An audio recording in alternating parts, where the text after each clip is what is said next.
Galiléens, pourquoi restez-vous là à regarder vers le ciel? Ce Jésus qui a été enlevé au ciel d'auprès de vous viendra de la même manière que vous l'avez vu s'en aller vers le ciel.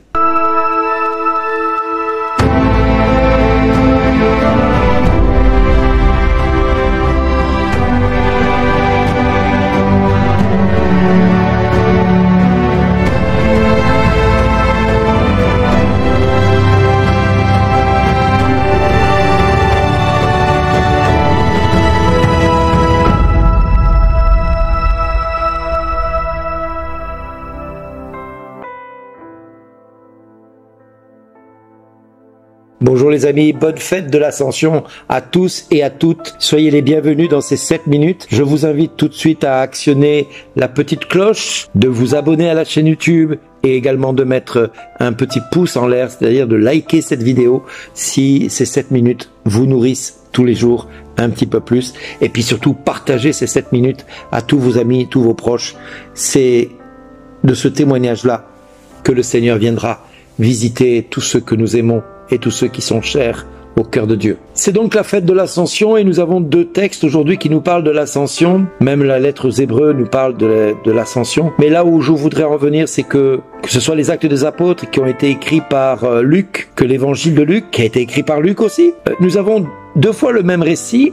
Et l'un est très explicite avec beaucoup de détails, et l'autre est moins explicite mais plus droit au but. L'Évangile, au chapitre 24. Alors que le chapitre 1 des Actes, il va rentrer dans des détails qu'on ne comprend pas trop pourquoi Luc rentre dans ces détails si on lit le texte rapidement. Il faut le découper, le redécouper pour comprendre ce que Dieu essaie de nous faire comprendre et pour y voir une corrélation assez importante avec la lettre aux Hébreux. Parce que tout a un sens dans la parole de Dieu. Tout est prophétique, tout est un enseignement pour le monde, pour l'Église et pour les enfants de Dieu. Que ce soit dans la lettre aux Hébreux où l'auteur nous parle de cette manifestation et de cet enlèvement de Jésus, nous avons aussi dans les Actes, comme dans l'Évangile, ce même événement qui nous est raconté. Alors il est vrai que nous pouvons aujourd'hui voir cette fête un petit peu de manière un peu bizarre. C'est-à-dire comment moi aujourd'hui je peux témoigner de ma foi. Quels sont les signes qui vont accompagner mon témoignage? Parce que les apôtres ont vécu des signes et des prodiges au point que personne n'a pu douter de ce qu'ils ont raconté parce que les signes et les prodiges confirmaient la parole qu'ils avaient annoncée. Aujourd'hui, notre témoignage est un témoignage de vie qui doit se faire l'écho de ce que nous vivons. Mais ce que nous vivons doit se voir, doit être tangible, doit être palpable et reconnaissable par les autres. Alors,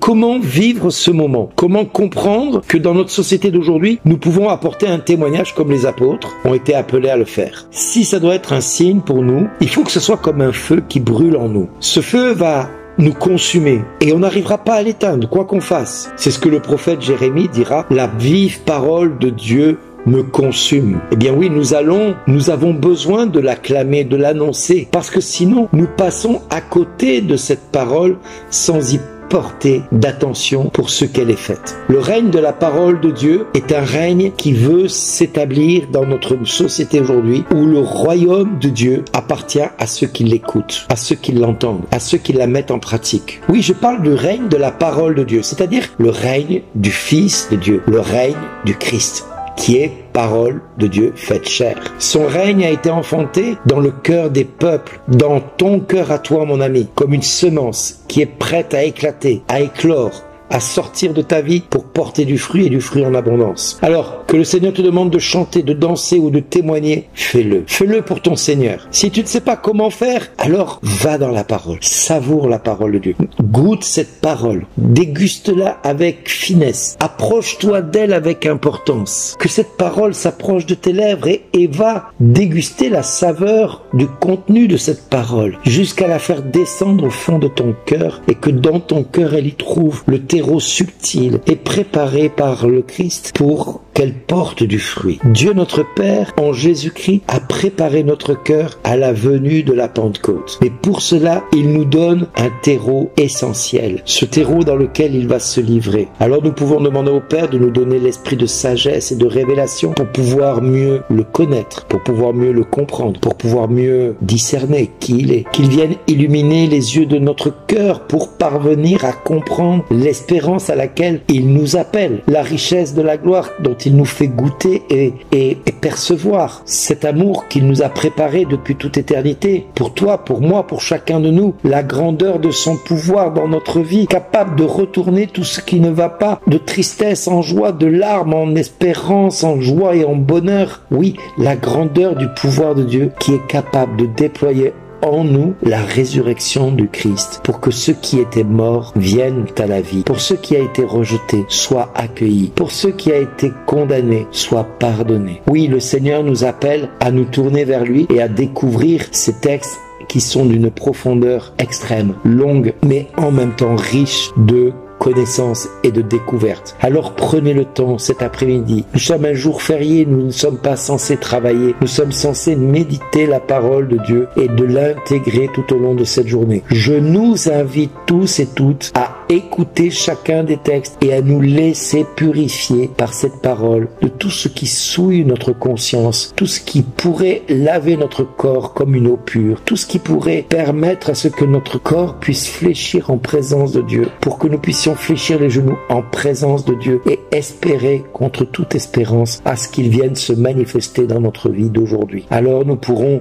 à notre tour cesser de regarder vers le ciel espérant de le voir venir dans notre maison. Non, laissons-le se manifester dans notre quotidien en le laissant se rendre présent dans cette subtilité désarmante qui est la présence du Saint-Esprit qu'il va nous donner d'ici quelques jours. À chacun de nous de préparer notre cœur et de l'ouvrir pour le recevoir, pour l'accueillir tel qu'il est, tel qu'il veut se livrer. Et enfin, à nous, aujourd'hui, de partager ces 7 minutes auprès de ceux qui sont chers à notre cœur pour qu'à leur tour, ils puissent faire cette démarche de confesser Jésus-Christ envers et contre tout pour que la gloire de Dieu règne dans leur vie et que cette gloire les fasse rentrer dans la joie parfaite qui conduit à Jésus-Christ et qui permet à chacun de nous de retrouver la vie là où nous étions morts, de retrouver la joie où nous étions tristes, de retrouver l'espérance où nous l'avions perdue. Merci Seigneur d'agir dans nos vies, dans nos cœurs, pour que cela se produise rapidement. Et au nom de Jésus, je vous le dis à tous et à toutes, bonne fête encore de l'Ascension. Likez cette vidéo, abonnez-vous à la chaîne, mettez en plus une petite cloche sur le côté pour être informé de toutes les nouvelles vidéos et de recevoir une notification chaque fois qu'il y a une nouvelle vidéo. Et puis surtout, de recevoir la grâce que Dieu veut nous donner à chacun. Soyez bénis et à chacun merci d'exister.